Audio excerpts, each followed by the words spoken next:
Welcome back to the Dynasty Rewind YouTube channel. My name is Bob Van, and today we're back for another fantasy football mock draft, getting you ready for the 2021 fantasy football season.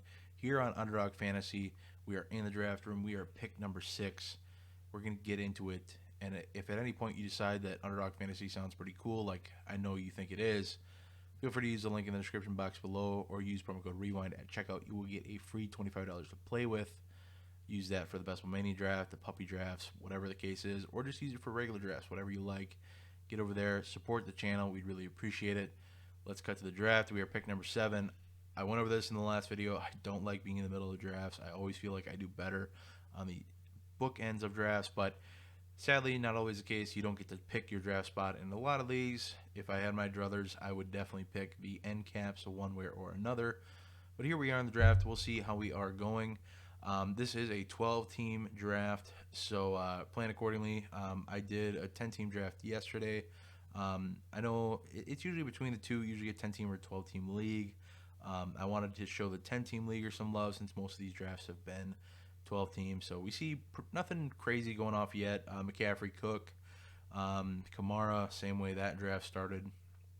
I would probably go Kamara over Cook right now, but hey, that's just me. I'm definitely not going to draft Derrick Henry again either way. I'll pivot one way or another. I did draft him number 1 yesterday. Be sure to go check out that video if you haven't yet. I'd really appreciate it. See this guy taking up most of the clock, which is fine. It happens. A lot of people need time to think about their first pick. So good. Derrick Henry comes right off the board. And you know what? I hate to do it, but I'm going to go. This Packer fan who happens to be wearing a Steelers hat today is going to be drafting Devonte Adams. And I'm pretty okay with that. I don't think there's any reason why he can't finish as the wide receiver 1 again this year. There's a lot of people expecting the Green Bay offense to regress. And while, we didn't really lose anything this offseason. We lost our all-pro center, which, don't get me wrong, I'm very mad about, especially with, us deciding to sign, Mercedes Lewis, a tight end who barely plays, and Kevin King, who is a cornerback who, pretty much blew the Tampa Bay game for us. As thrilled as I am to still have him on the team, I think it's a matter of, I trust that the Green Bay offensive line can maintain a high level of play. They've been able to do so for quite a few years now, and I don't see any issue why that can't be the case again. Looking at our next pick, I would like to get a running back. These first few picks are so crucial. More and more in drafts, I'm realizing that, it really sets the tone. You don't want to get sucked in one way or the other. I think the best way to kind of go about it is to almost, just go wide receiver, running back, wide receiver, whichever way you start, and just alternate, just to make sure obviously you want to take best player available into account.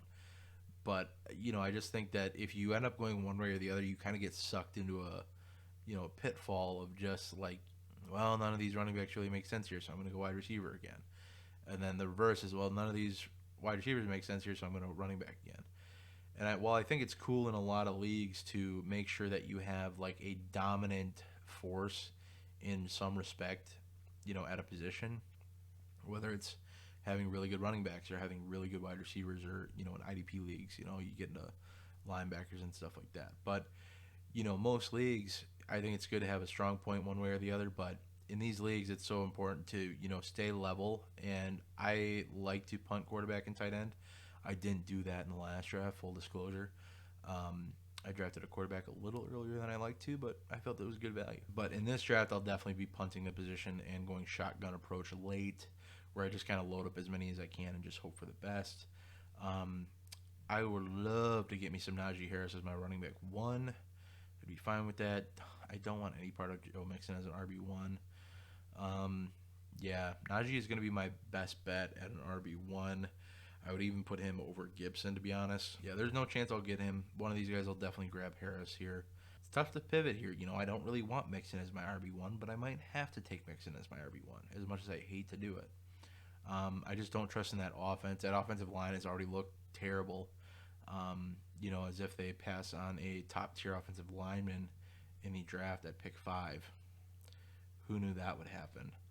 Can we get lucky here? No, of course not. Why would we do that? That'd be silly. So that is rough, to say the least. I'm going to go mix it. I'm going to stick to my guns on making sure you go, wide receiver, running back, kind of alternating, but not necessarily. This is why I like the turn so much. I like building 2 players at a time, whereas, you get that long turn in between.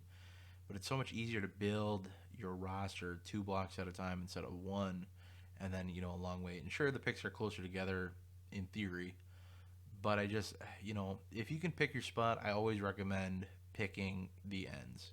Or as close to the ends as you can get. If it's pick 2, if it's pick 3, if it's pick 11, pick 12, pick 10. The closer to the end, the better. And that's always how I've felt. Like I said, the building 2 pieces at a time, I always just feel better when it comes to strategizing later and whatnot. So we're going to be at an interesting impasse with our running back room and wide receiver room, to be honest, right off the rip. So we will see what happens with these next picks. Like I said, nothing crazy popping off yet. Using this little nifty slider bar that I love to use so much, especially for predicting my opponent's picks and stuff like that. Like I was able to project that there's probably no way Najee made it to us. It was about probably like a 10% chance between these 3 not having any running backs and this guy deciding to draft another running back. Share some for the rest of us, pal. So we'll see what happens. We'll see what's there. We're 6 picks away yet. Like I said, I just hate that you're always so, a decent amount away from your pick. With being in the middle of the draft is the worst. And naturally, I was picked 7 in yesterday's draft. The wide receiver room the wide receiver availability is still good. I'm probably going to have to prioritize a running back, though.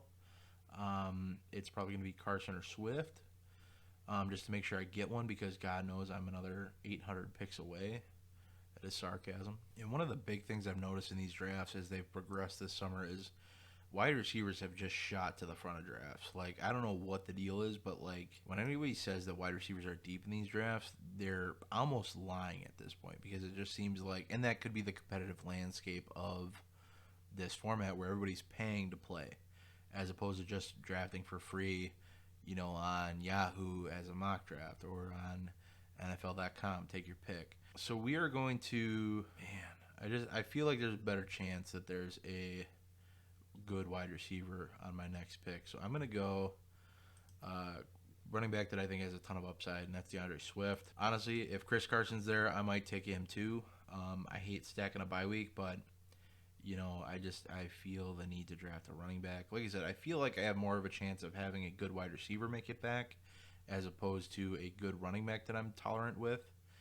So I wouldn't want to draft Montgomery. I wouldn't want to have my top 2 be the same bye week. That would be not great. So again, like I said, I will be looking to target a wide receiver with this next pick. Unless Chris Carson's kicking around, I might be looking at him yet. We'll see what happens. There is a good amount of wide receivers left on the board, but they're probably not going to sit there long. A guy with 1 wide receiver, 0, 0, 0, 0. It's not looking good for wide receivers to be here. 3 wide receivers, so it's not likely that a running back makes it past him unless he's going 0 RB, which in this day and age, man, more power to you, I guess. See, if I could end up with Chris Godwin, I'd be pretty happy with that. Ideally, Cooper Kupp would be really cool. I don't see that happening. Honestly, Chris Godwin's probably unlikely. I'm probably more likely looking at Brandon Ayuk or T. Higgins.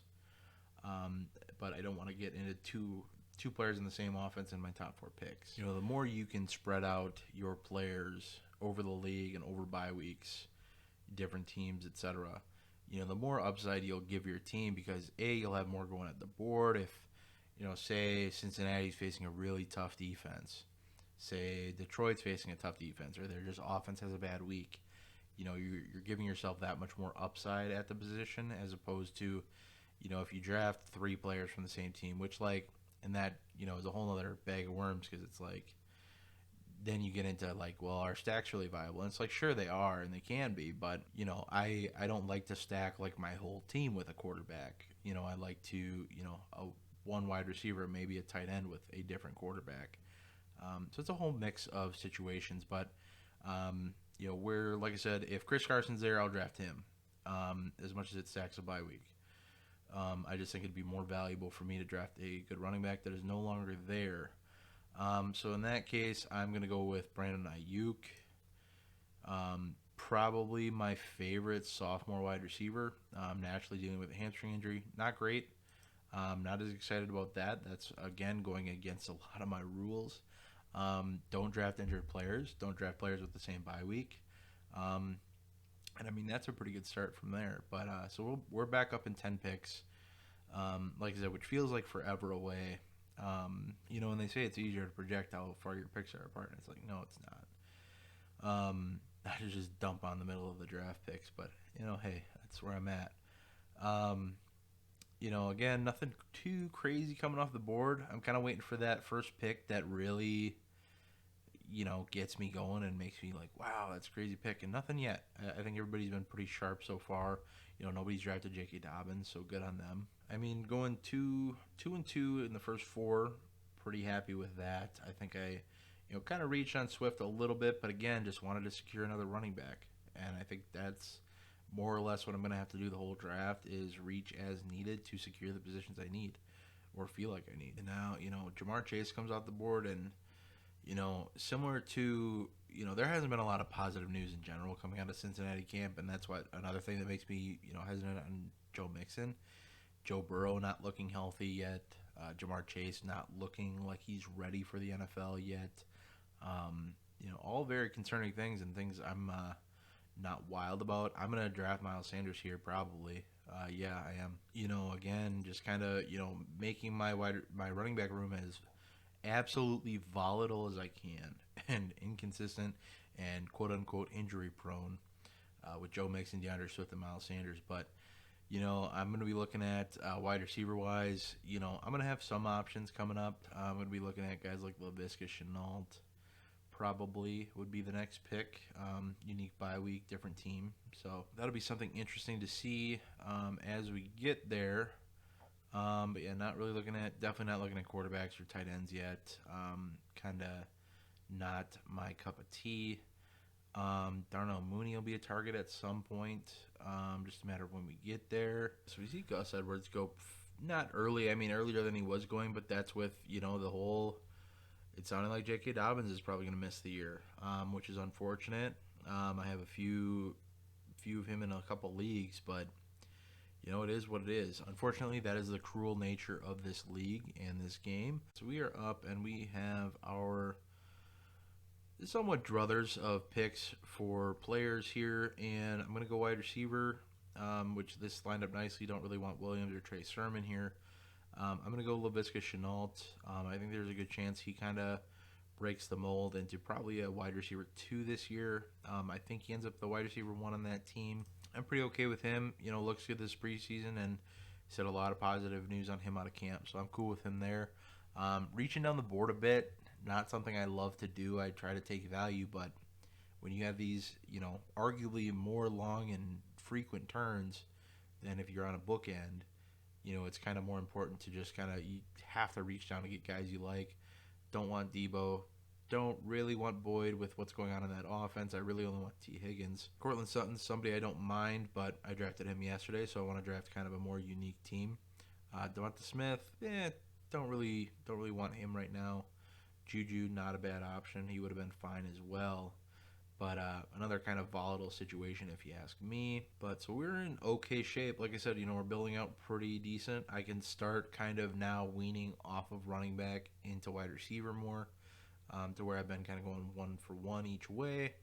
I can kind of maybe do one more running back and maybe call that room good with how top heavy it is. And it's kind of volatile to do it that way because, with how, Joe Mixon hasn't had a healthy season ever. DeAndre Swift already dealing with injuries. Miles Sanders kind of the same way. Has had nagging injuries.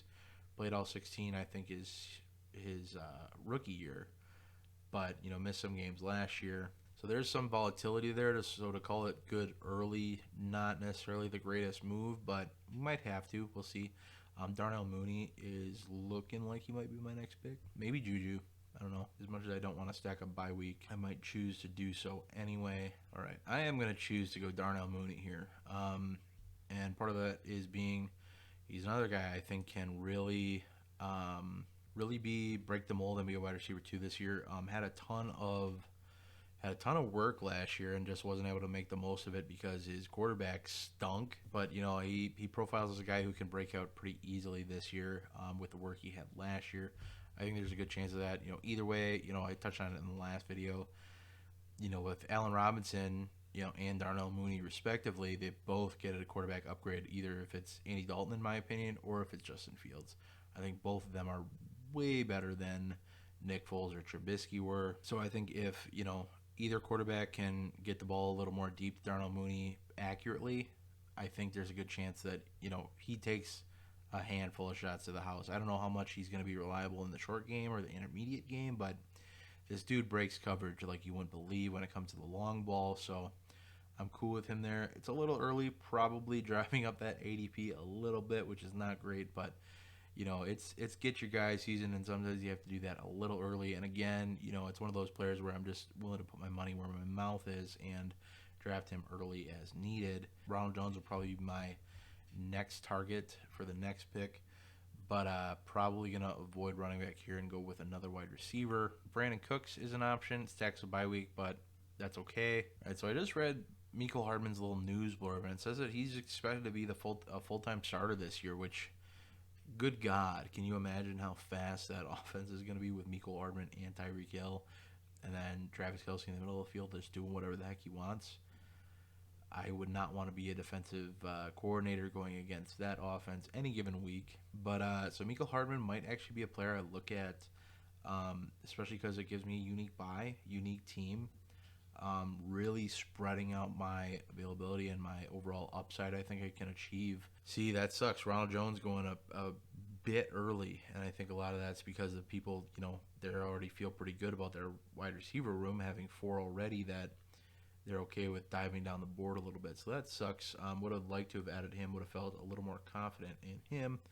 So I'm going to take my shot on Mecole Hardman. I don't know if I have a lot of best ball shares of him. Honestly, he had a pretty good year last year. So, I mean, I think Mecole Hardman could be in for a breakout year, honestly. I only have overall a Week 10 bye week stack between a wide receiver and a running back. So, I mean, that's pretty good so far. I'm up in 5 picks. And, again, we're kind of caught in an interesting spot. I was going to say Michael Pittman might be the pick, but not the case. So we're kind of in an interesting spot, like I mentioned. Marquez Callaway might be a pick. Sacks a bye week, but an unique team would be interesting for me. That might be the pick, I think. Don't like running backs here at all. Don't want to reach. Maybe Melvin Gordon falls to the next pick. Oh, man. I'm torn between him and Russell Gage. I'm going to go Marquez Callaway here. Blowing up in preseason, and, I'm worried that maybe when Michael Thomas is back, he maybe doesn't get as much work, but you would think that with how he's shown out, he was pretty productive last year when he got his chance, so you'd think that he'd be able to continue that trend going forward. Shows great rapport with Jameis. Jameis just got named the starter. Russell Gage is on my board as well yet. That would probably wrap up the room. As much as I hate having 3 bye week 6s, gives me a unique team though, at least throughout, which is pretty cool. That's something I didn't know I was going to go for this draft, but I decided that I was going to. Melvin Gordon was another running back I was hoping to be able to get, but I passed up and went elsewhere. So it is interesting. It'll be interesting to see where this draft kind of goes in the next 8 picks and where I have to end up going. I'm probably only looking to draft one more wide receiver. I've put a lot into this room, but overall, liking this offense so far. Running back, though, man, needs to be addressed. That needs to be a focus. Robert Tonyan goes off at the 9-11. There's just not a lot of running backs to pick from at this point. So, and this is kind of what I said, when you get sucked into drafting one way, and my wide receiver room is awesome, don't get me wrong, I'm pumped about, running back would be an ideal target here. So Kenyan Drake is going to be a guy target. They say he's headed for a prominent role. Who knows with that Gruden offense? Not something I love, and I'm, reaching a little bit on him, but at this point, I got to get another running back on this team. Gives me a unique bye week, unique team. So as much as I don't love it, I'm going to have to go for it there. But it's just a matter of if he makes it to me. See, I can't get behind Sony Michel. I just can't. Somebody tweeted out the other day, find somebody that loves you like the Los Angeles Rams, like Georgia running backs with bad knees. And I just thought that was hilarious. But so moving on, Kenyan Drake will be the pick. Gives that running back room a boost of even more volatility, if you ask me. Wide receiver obviously going to be a focus again. Marquis Brown is somebody who's actually, kind of piqued my interest. He won't be there. But the reason why is, he's actually done, for being fairly injury prone and not playing a ton of games. I don't think he's played a full season yet. He's put up stats. He's injured right now. Not great, dealing with a hamstring again. Kind of falls into that bucket of like injury prone player. I know people get, you can't call players injury prone nowadays, but has not been able to stay healthy. That's the new cliche for injury prone. And that's somewhat acceptable. But so I don't know. Somebody who's piqued my interest a little bit would fit in with my wide receiver room. Again, a unique team, unique bye week. See Marquis Brown go off there. That is fine. I would rather not have the temptation. But I tell you what, I am going to be tempted to draft Irv Smith here as my tight end 1. Drafted him yesterday, so kind of kicking the. I don't think I've made a single draft pick that's been the same as yesterday, though, so that's pretty neat. I don't think I have a single share of Kenyan Drake. Is there any other tight ends I like instead? You know what? Just for shigs and gigs, I'm going to go with Jonnu Smith instead at tight end, just to have a different team from yesterday. Jonnu Smith is seeming like he might be the better tight end to roster on the New England offense, solely from the fact of, kind of another volatile player to add to this team in terms of health history. But, Hunter Henry just not able to stay healthy. Jonnu Smith, I think fits, I think they both fit that offense and what they want to do. But I think Jonnu Smith just brings a little different element. And like I said, the fact that if he's able to stay healthy versus Hunter Henry, it's going to be a no-brainer either way who's on the field. Moving on, quarterback needs to become a concern. Wouldn't mind. Let's see if there's anybody that I can stack here. I could stack Jameis Winston. And that is it. Quarterback's kind of, I could stack Trevor Lawrence. Don't really want to, though. Not great preseason performance for him. Or I guess sharpened preseason finale, I guess. Yeah, he actually had a much better preseason finale performance. 11 and 12 for 139 and 2 touchdowns. I think that passes both of what he did in the previous games. So, yeah, I mean, not too shabby. Definitely better than it was the few weeks prior.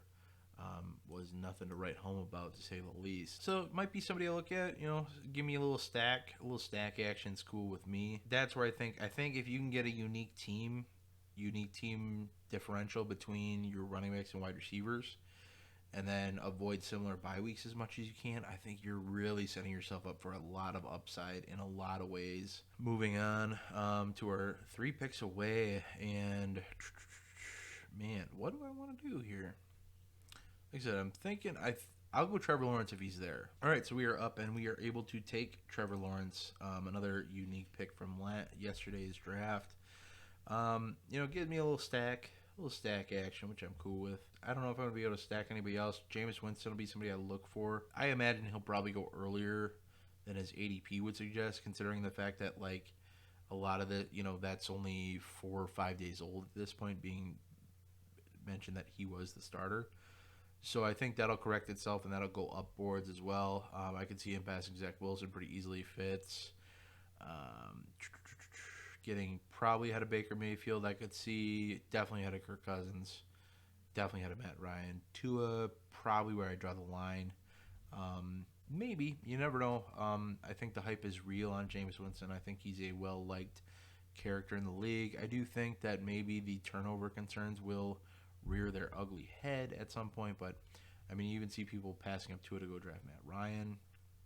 So, which I'm in that same boat. I wouldn't draft Tua either. So, but hey, that's just me. Y'all want to go draft your guy, I'm cool with it, but I'm not going to be shy away from making my opinions known if I don't like a guy just for the sake of saving y'all's feeling. And I think that's fair. So I say that I don't like Tua, and before y'all get all crazy, like I said, if you like the guy, go draft him. Marquez Valdez-Scantling, that is a reach and a half. Holy smokes! But we get back to Tua, and I just don't, now with all this, probable smoke that, Miami is the leading man for obtaining Deshaun Watson. Well, they'd have to trade Tua away to probably do that. More than likely that, or they'd absolutely shatter the guy and have him behind Deshaun Watson, which would probably be even worse. Miami's offense isn't great, but they are better than Houston's. They have a better offensive line. They've invested more in the offensive line wisely, and I think they have mostly better offensive pieces as well when it comes to your wide receivers and running backs. But I just think that if I just don't, and then a guy like I said last year that just didn't seem ready for the NFL, and there's that whole narrative of like, well, he never got the full snaps, he never got the full workload, whatever. Just somebody I'm staying away from. Y'all like him, you like the tape, go draft him. But for me, I'm out on the guy. I don't want him. Sorry. All right, so we're up, and I've had zero time to think about this since I was too busy talking about what's his face. And you know what? I'm gonna go ahead and draft James Winston a little early. I'm not gonna mess around with it and hope he stays on the board a little longer than he should. So I'll go with that. That was somebody who I knew I wanted to draft, so I'm cool with that. Something I need to address, probably the running back room again, and definitely tight ends. Tight ends, let's just look at that real quick. Tight ends I like. Cole Kmet, Jared Cook, all have unique bye weeks, unique teams. Hooper for somebody super late. I don't like Adam Troutman. And, now that his ADP is cooled off, which I'm a fan of, because he was going ahead of Robert Tonyan at one point. And I've made it known a few times in this video that I'm a Packers fan. So maybe I was a little biased there. But, in the late rounds as a tight end, you want to draft a guy who has supreme touchdown upside, especially in this kind of format where, you want a guy that can get a touchdown, and that's pretty much it. He's probably going to start for you that week. If you're looking in the late rounds, if you're looking at early round, you want a guy who's going to get you a boatload of yards and a touchdown.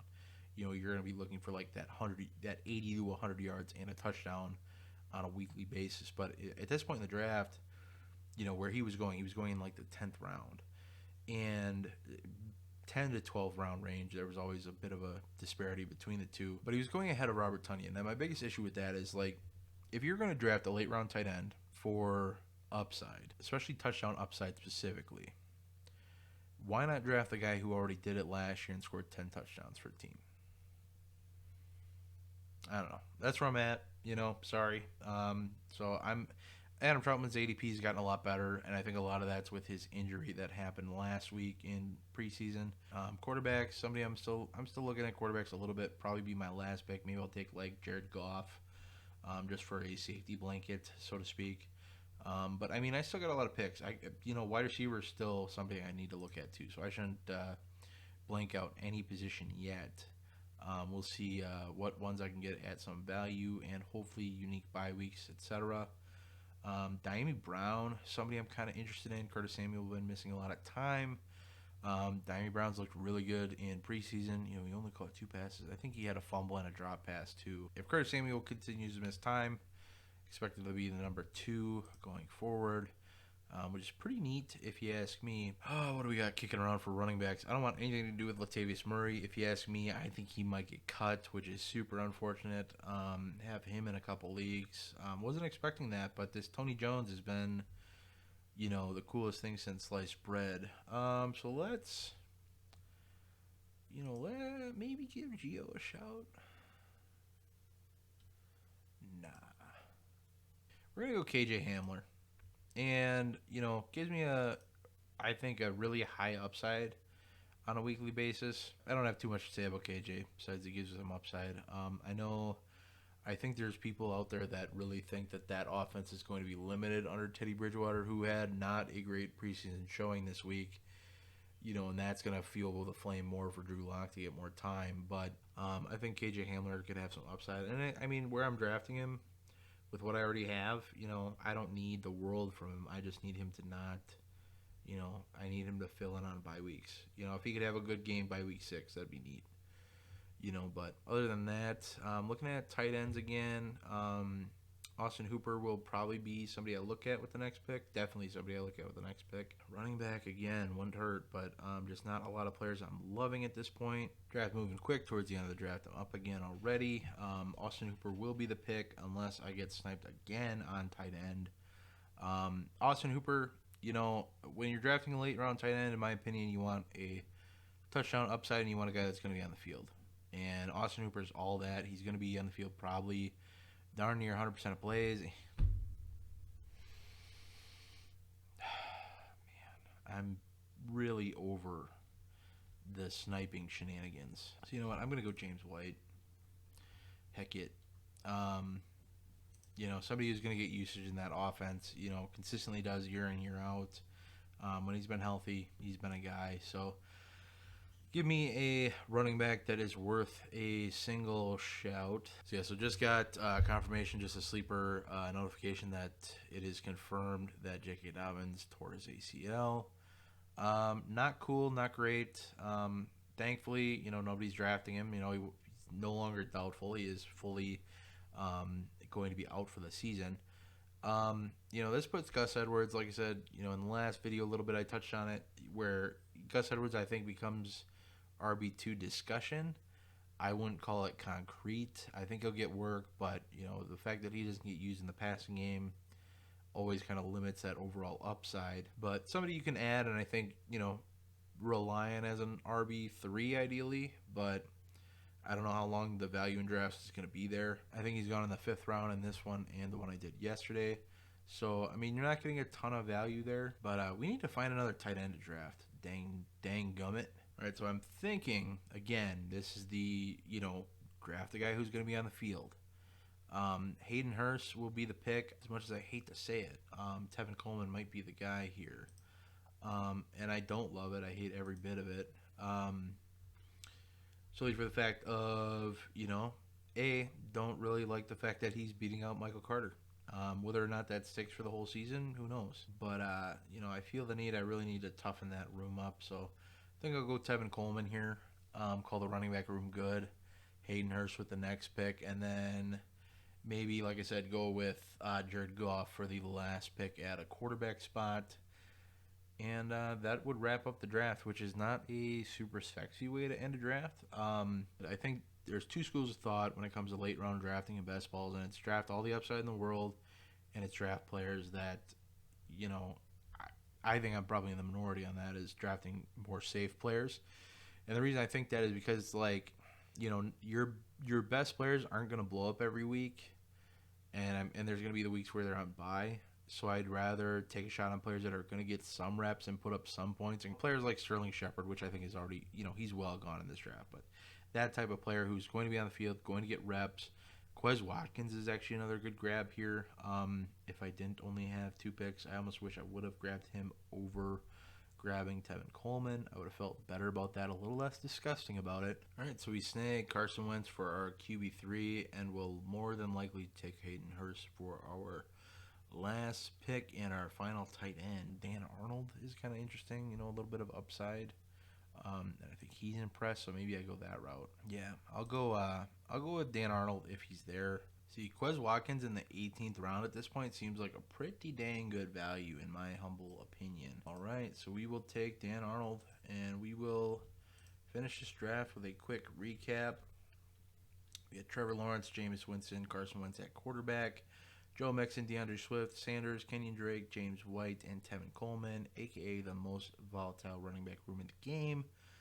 Then a wide receiver, Devonte Adams, Brandon Ayuk, Laviska Shenault, Darnell Mooney, Mecole Hardman, Marquez Callaway, KJ Hamler. And then a tight end, wrapping it up with Jonnu Smith and Dan Arnold. Wish I would have grabbed another tight end instead of maybe Tevin Coleman or James White. That is it for the draft today. I do hope you enjoyed and that you're a little bit closer to getting ready for your draft this season. If you did enjoy, please hit that like button. Check out these other videos on the channel. I really appreciate it. If you decided that Underdog Fantasy is for you and you want to draft with me on Underdog Fantasy, use the link in the description box below or use promo code REWIND at checkout. When you make your first deposit, you will get a free $25 to play in the puppy drafts or the Best Ball Mania drafts. Get on those before they close up for the season. That is it for me today. Y'all have a good one.